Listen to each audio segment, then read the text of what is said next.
Hi, it's Dr. Steve from Misericordia University, and welcome to Music Week number 2 in our course Integrating the Arts. In my experience, music can be incorporated into the classroom by a teacher at 3 different levels.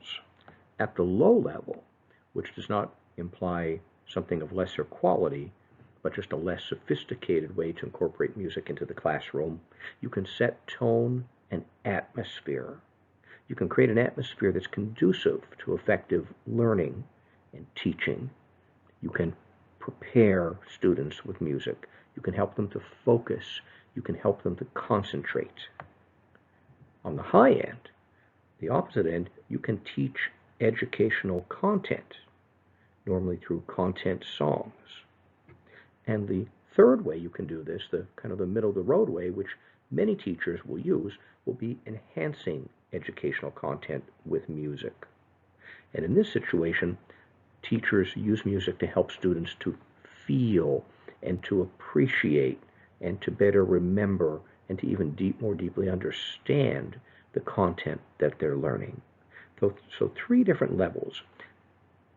In this video, we're going to focus on set tone and atmosphere, and then we're going to take a look at teaching educational content.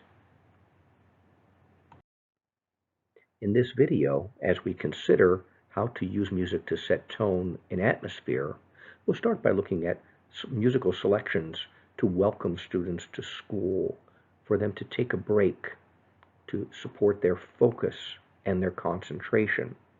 And then we'll start moving into the more scientific aspects of music.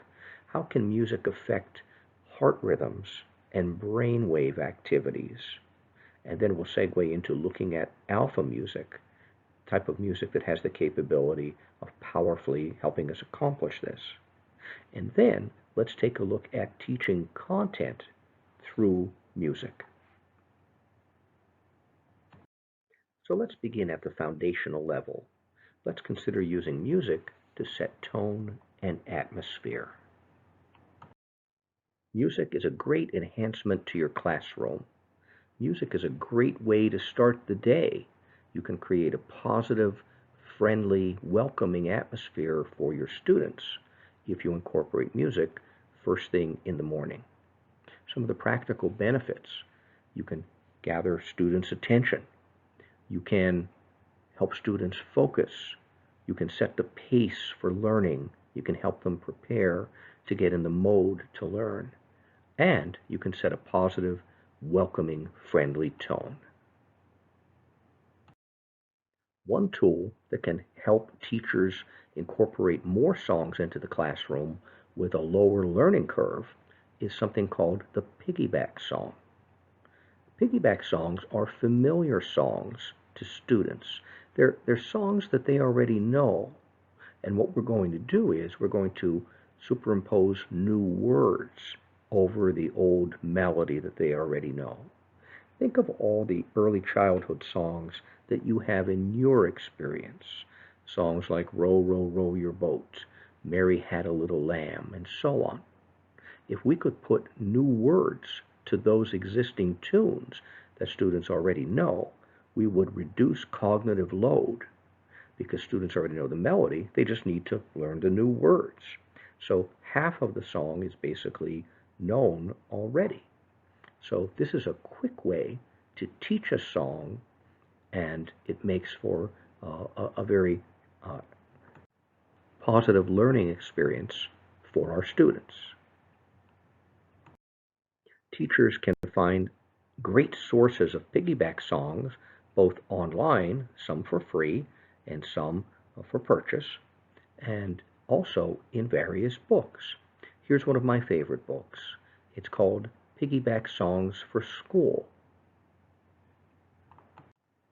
This book provides you with a whole host of songs categorized by when, in which situations you can use these different songs. And you'll find that these songs can be used for various purposes throughout the day. Let's look at 2 quick examples of piggyback songs. And these songs will be perfect to welcome students to school and to give them a nice energy for starting learning for the day. So this one is set to the tune of The Farmer in the Dell. Now everybody knows The Farmer in the Dell tune, but we'll sing another set of words to this. I'm glad you came to school. I've planned lots of fun for you. I'm glad you came to school. Or you could vary it up with this set of words, also sung to The Farmer in the Dell. We like to come to school. Our school is such a happy place. We like to come to school. And then you could change it up by putting other substitute words in. Instead of happy place, it's a terrific place. It's an exciting place. You could even ask the children for suggestions of words to put in there of how they describe their school experience. What a nice way to begin the school day. At our next in-person class, we'll examine a couple of these piggyback songs, and we'll get to sing a couple of them together. Increasingly, we find that teachers are using background music to kind of set the tone and the pace for what's happening in the classroom. When you're looking to welcome your students, create a welcoming atmosphere, and set that learning tone or that rhythm, you can use a variety of classical pieces. Now, a lot of these pieces, you'll recognize them. You might just not know them by name. At our next in-person class, we'll play some examples. So, for example, here, we could talk about the Four Seasons by Vivaldi. And that's a nice, welcoming, set the learning rhythm type of friendly tone-setting music. In addition to just setting the tone with just nondescript music, you could also mentally set the tone for the content that you're going to introduce in that lesson. For example, if you're going to do a history lesson that involves railroads, you could open with the song, I've Been Working on the Railroad. If you're talking about money and counting money as a lesson, there are songs about money, including For the Love of Money. You could, if you're going to talk about Native Americans, you could have a Native American song or a song about recycling. See how at this point we're dealing at a little deeper level in terms of the actual choice of the music that you're going to use for the express purpose of setting the tone for the content of what's going to be learned during that lesson. Sometimes you just want to give students a little break, a mental and a physical break. So we could use a sound break with movement activity. So if we did that, we could increase productivity ultimately with our students. We could energize them during the times of the day when you start to have a little lag or a lull. You could stimulate them, and that will help to increase their attention. And also, you'll be encouraging exercise because, as we've been saying, movement is natural as a response to music. And think about it. Even in a baseball game, they have the seventh inning stretch where people get up and they move around or they dance a little bit to music. Everybody needs a break once in a while. And that serves as an excellent segue to the next section of our video. Let's consider how to select music that will help set the tone or atmosphere for your classroom for that day. We'll focus on music to improve concentration and focus, and then we're also going to take a look at alpha music. Some studies suggest, and many people really do believe, that certain music has transformational powers for health, education, and well-being. And one particular type of music that is often looked upon to have these powers is music written by the composer Wolfgang Mozart. And this has become known as the Mozart effect. If you're interested in learning more, I'll direct you to mozarteffect.com. And what are some of these positive effects that come out of listening to Mozart's music? Well, we find that there's a reduction in stress or depression or anxiety with students. It can help to induce a state of relaxation. If you use it at night, it can help you sleep better. It can improve memory and awareness. And it's also thought that it can be used to help students with dyslexia, attention deficit disorder, autism, and certain other disorders as well. Some people claim that listening to Mozart's music, and also similar classical composers, can increase students' academic achievement very directly. Now, that's a maybe. We're not sure, it hasn't been shown that conclusively, but many people do believe in that. But one thing we know definitely is that Mozart's music and similar music can be used to improve focus, attention, and concentration of students. And you could even use it to help steady brain and heart rhythms as well. That even these, some of the basic rhythms in the body, can be affected by exposure to different types of music. Let's take a better look at that. You could play some of Mozart's selections as background music to different activities in the classroom, like journaling or writing, when they're problem solving, just as background music when they're working on projects, small group work, when they're brainstorming. You could also use classical selections as background music while students are studying or reading or writing. And the benefits would be to increase their attention levels, to improve their retention of the content and their memory of that content, to extend their focused learning time. In other words, how long can they stay at that task before going off task? You can also expand their creative and their thinking skills. At our next in-person class, we'll consider such selections as the Canon in D by Pachelbel, or one of the Brandenburg concertos by Johann Sebastian Bach. Listening to music can stabilize different rhythms in the body, mental, physical, and even emotional rhythms. And by doing so, music can help a learner attain a state of deep concentration and focus, during which they can consume large amount of content information. They can process that and more effectively learn that content.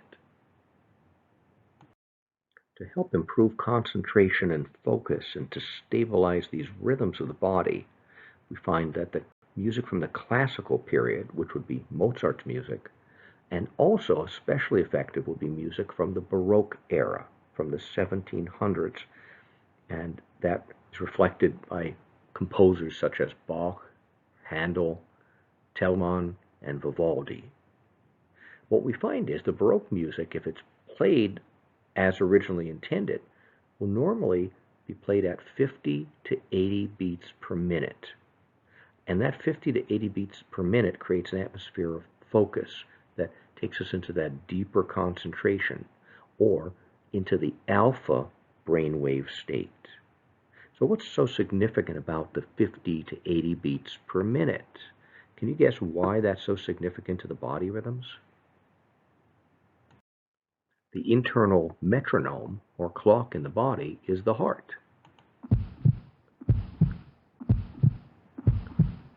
And the heart usually beats somewhere between 60 to 80 beats per minute. So Baroque music actually enhances that natural rhythm of the body. We alluded to alpha waves in the brain. So let's take a moment and take a look at the discovery of brain waves. Hans Berger, who was an Austrian physician, he first discovered alpha waves. He was researching brain activity and electrical activity in the brain in 1908. And he used an early EEG machine to monitor this electrical activity. In the process, he discovered brain waves. According to brain research, it's commonly accepted that there are 5 different types of brain waves, listed from the slowest brain wave to the highest frequency of brain wave. They are delta, theta, alpha, beta, and gamma. Now we're going to focus on alpha and beta because the delta and theta are ones that happen when we're sleeping. So let's focus on alpha and beta, which is primarily what we're going to experience with our students in the classroom. Alpha waves occur under calm conditions. When a person is relaxed, the brain produces these alpha waves. Now, I say relaxed, I don't mean sleeping. Calm, but in a good state of awareness of everything. And these waves are measured in hertz, so that's the speed of the wave. So we would measure them between 8 and 12 hertz of speed. Now, beta waves are faster moving waves. Now, this is a state of heightened watchfulness, heightened reactivity. When the body's in that state, the brain produces these beta waves that travel between 12 and 25 hertz. Now, Berger noted that aggressive behavior happens when people are in the beta wave state. Now, the beta state is not bad. It has its place. Beta waves sharpen our responses. They keep us alert. They enable us to make immediate decisions, especially if they're very important, like life and death, fight or flight decisions. It's beta waves that allow us to move through that and make those quick decisions. Now, the only problem is if your students stay in the beta state for long periods of time, decisions that are made in beta are reactive, they're defensive, they're decisions that students may take an action and then regret it later, because they're going to be more in that negative area rather than collaborative and constructive and working together. Now, the alpha state, by contrast, is a state in which we have a better command of our life, our health, we're better in control of our moods. Students who are in alpha tend to think more clearly. When they're making a response and trying to form a decision on something, they tend to make more creative, thought-out decisions that they will not regret, and decisions that will probably have better long-term results. So of the two, unless you're in an emergency situation, the alpha wave state is a much better place to be. On a typical day, people are experiencing delta waves when they're sleeping, because the brain does not shut off during sleep. So you're in that delta state. Then you move into the theta state if you wake up slowly. Theta is that like in between, you're not quite asleep, you're not quite awake experience. But some people skip the theta, they hear an alarm, and they bang up out of bed. And then, because they're supporting their morning with sugar and caffeine, and they're hurry up, let's bang into work kind of mode, they move directly into beta state. And then after a very busy, long day, many people want to just shut it off and go back into delta and fall asleep. And many times they have trouble falling asleep. See, we're skipping the alpha state. In alpha, we're at our most productive because we're fully awake, but yet we're in that relaxed state where we have full awareness of everything going on. So in the classroom, and also in our own lives, how could we help to further induce that alpha state of the brain? Well, one way you could do it is through what's called alpha music. Alpha music encourages the brain to produce these alpha waves. And the benefits are, it tends to reduce your stress and anxiety level, it tends to settle down hyperactive behavior and feelings of panic or overwhelm. It's ideal for children with autism and dyslexia, and it's a great study aid for people of all ages because you're in that alpha state. It improves your focus and your recall. In other words, learning is much more effective when you're in the alpha state. One album of alpha music that was specifically designed for classroom management and to support that in our classrooms is called The Silence of Peace, and the composer is John B. Levine. He's from Britain. You can check out his work at silenceofpeace.com. But there are other types of other groups who are producing alpha music as well. In our next in-person class session, we're going to listen to Surfacing, which is alpha music by a group called Sonic Acid. Can alpha music really promote a positive educational atmosphere and improve learning for students? Well, the Silence of Peace CD was used as part of a 2.5-week study in Britain. And the study focused on a group of 10 boys in school, aged 12 to 13, all of whom are identified as having behavioral and attention deficit problems. Cameras were used to record the behavior of the students in 4 different classrooms. 5 lessons were observed without music, and then 5 lessons had music, specifically the Silence of Peace CD.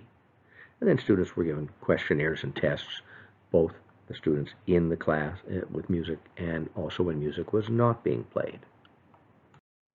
So what kinds of behavioral differences did the researchers discover in the classrooms where music was played compared to the classrooms where music was not played?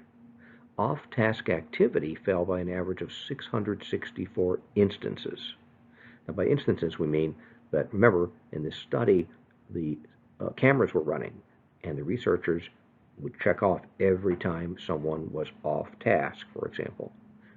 And then they looked again and compared that with the off-task behaviors in the classrooms where the music was played. So off-task activity fell by 20%. That's a huge difference. Impulsiveness, well, without the music, there were almost 250 instances, and with the music, it went down to 69. Hyperactivity, without the music, the average was 177 instances, but 95 with the music. And talking went down tremendously from 460 instances down to 58. Wow, that is amazing classroom management breakthroughs just by playing alpha music in the background during the class times. This study concluded that alpha music helped reduce boredom. See, the students are relaxed, but they're not bored, and it helped keep the students engaged in the class activity. There was a positive change in the behavior of students, as you just saw, very significant changes in the positive direction. Students seemed and reported to be more calm and more focused, and that created an atmosphere that was more conducive to academic work. So in your classroom, consider, might you want to use alpha music or other background music during different tasks and different activities to change the focus of your learners, possibly change the brainwave state of your learners, and make an atmosphere more conducive to positive academic work. While we're on the subject of considering how background music and sound can affect a student's learning experience, let's consider a recent study that dealt with noise.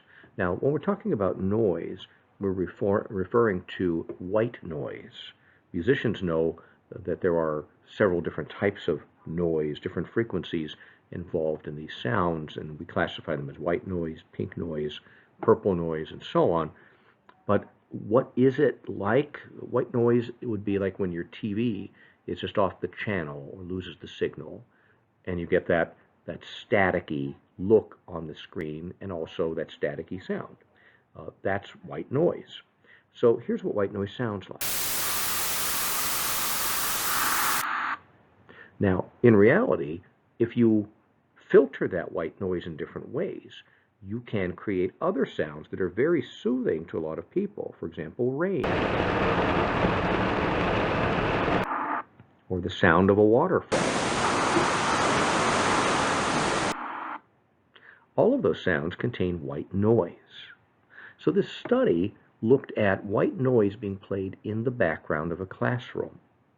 And what they suggested was, the researchers, they suggested that students with certain issues, like attention problems, who are more vulnerable to distractions in the classroom, background noise, white noise, might actually help them. But for students who don't have those issues, that noise can now disrupt their learning process. So while noise is still being studied to see if it can really help students in the classroom, in this study we found that exposure to background noise improved the performance for inattentive children, but it made things worse for regularly attentive children. So the implication here is that maybe even noise could offer a non-invasive way to improve academics for children with attention problems. So stay tuned in the future to see how that develops. So to sum up this part of the video, we found that with music, if it's carefully selected, a teacher can positively influence students' attitudes and motivation to learn, and they can change the academic atmosphere and make it conducive to positive learning. We can create a positive learning atmosphere. Students will feel welcomed in the environment. It can settle students down into a state where effective learning can take place. And we can also encourage a mental state where students are focused and they're ready to engage in learning and they're calm and relaxed. For the rest of this video, let's spend a little time introducing the way that we can use music to teach educational content. Specifically, we call that content songs. This graphic is a reminder that we said you can teach at the low level, set the tone and atmosphere. You can teach at the high level and teach educational content, or you can enhance educational content. So for now, let's take a look at the teaching of educational content. Used in the classroom, music has the ability to help students improve their memory and form a deeper understanding of the educational content that they're studying. So music can make learning the content easier. It allows students to absorb vocabulary and reading material more quickly. And especially when it's put to rhythm and rhyme, those aspects of music, the rhythm and the rhyming portions of music, can provide a hook or a cue to help students recall that content at a later time. To improve memory of content, teachers can use chants, poems, and rap because they contain rhythm and rhyme. They can also use content songs, which will contain the rhythm and rhyme, but also melody. These are very effective memory tools for students. You could even encourage students to write their own song or their own poem to further support specific content that they're having trouble remembering. As we consider the use of content songs to affect learning, let's take a pause and say, what exactly is learning? Well, on a physiological level, learning involves chemically encoding new material, new stimulus that's coming into the brain. Memories are actually stored in neurons, in cells, and we've got billions of those cells. And in those cells, that information is encoded, it's stored, and then later it's going to be retrieved back out of there. So neurons work together and they form networks of connected information. We call them neural networks. So learning physically really involves making connections between these neurons. In other words, creating neural pathways. An interesting thing about the neural pathway is that the way that the information is stored in your neural pathway, that's the same way that the information needs to be retrieved. So for example, and in class we're going to talk about examples like driving a car or showering, or also how you stored the alphabet when you first learned it. However you put it into your brain, That's the same way you're going to retrieve it. In the case of learning the alphabet, most students in the United States learned this, or at least reinforced this, through a song. And maybe you didn't even realize that a teacher used Twinkle Twinkle Little Star, a piggyback song, in order to help you learn the alphabet. Isn't that interesting? A lot of folks still to this day don't realize that's the tune of the alphabet song. Imagine that you're faced with a task to alphabetize some type of list of elements. Well, you're going to go back to retrieving that information, the alphabet, just the same way you put it in, through that piggyback song. Now, you may not sing the song at this point, but that's the way it's stored in your brain. Imagine if you were to learn a second song that would help you learn the backwards alphabet. Your alphabetizing would actually be twice as fast and much more effective. In our next in-person class, we're going to attempt to do that by learning a backwards alphabet song. There are many good sources of content songs to help us teach content to students through music. Here's one of my favorite print books to do this. It's called Memory Boosting Mnemonic Songs for Content Area Learning. We can also find some good sources online, and we'll explore some of those. You've experienced different content songs and maybe just didn't realize it.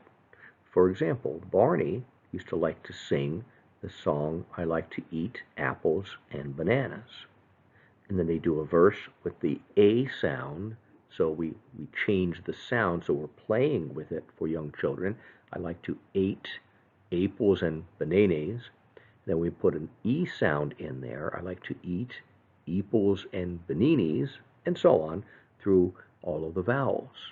So this really is a content song because as we sing the verses, we're actually applying the content of the sound of the vowels.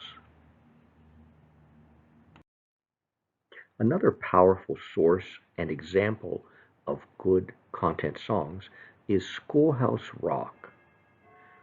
An advertising executive noticed that his son could remember all the words to popular songs, but he had trouble remembering multiplication tables. So this advertising executive thought, if I were able to take some educational content and I could couple that with some really good music that's going to stay in the mind of the children would be able to learn and remember that content much more effectively. These thoughts and realizations of that advertising executive spawned the idea of the Schoolhouse Rock series of content songs. And they were broadcast on TV between the years of 1973 and 1985. And you might be familiar with some of these because we see them in different forms and they're still used. And we even saw this as a Broadway show. In the whole process, they produced 41 different songs and they won different awards. If you grew up exposed to these songs, you probably love them and still remember them and can sing them, and you still remember the content that was contained in them. In our next in-person class, we're going to attempt to memorize some content through music. We'll use Schoolhouse Rock to help us memorize the preamble to the Constitution of the United States.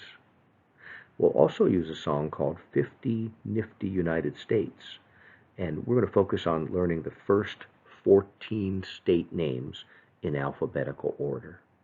These seem like a tall order, but through music, it's not stressful, and it can be done very quickly and effectively. We're also going to examine some online sources of content songs. In particular, we're going to look at songs that teach, and we're going to look at songs for teaching. We're also going to look at some recycling songs. We're also going to try our hand at creating a piggyback content song in small groups. As a quick review, in this video, we explored how music can be used to set tone and atmosphere. We looked at piggyback songs that allow us to teach songs very effectively and quickly while we reduce the cognitive load on the students. We found that music is a great way to welcome students to school. We found that music can affect rhythms in the body, like heart rate and brainwave activity. And we also found that music can be used to effectively and more easily teach educational content to students. At our next in-person class, let's highlight some of the main things that we looked at during this video, and then let's try it out in a hands-on way.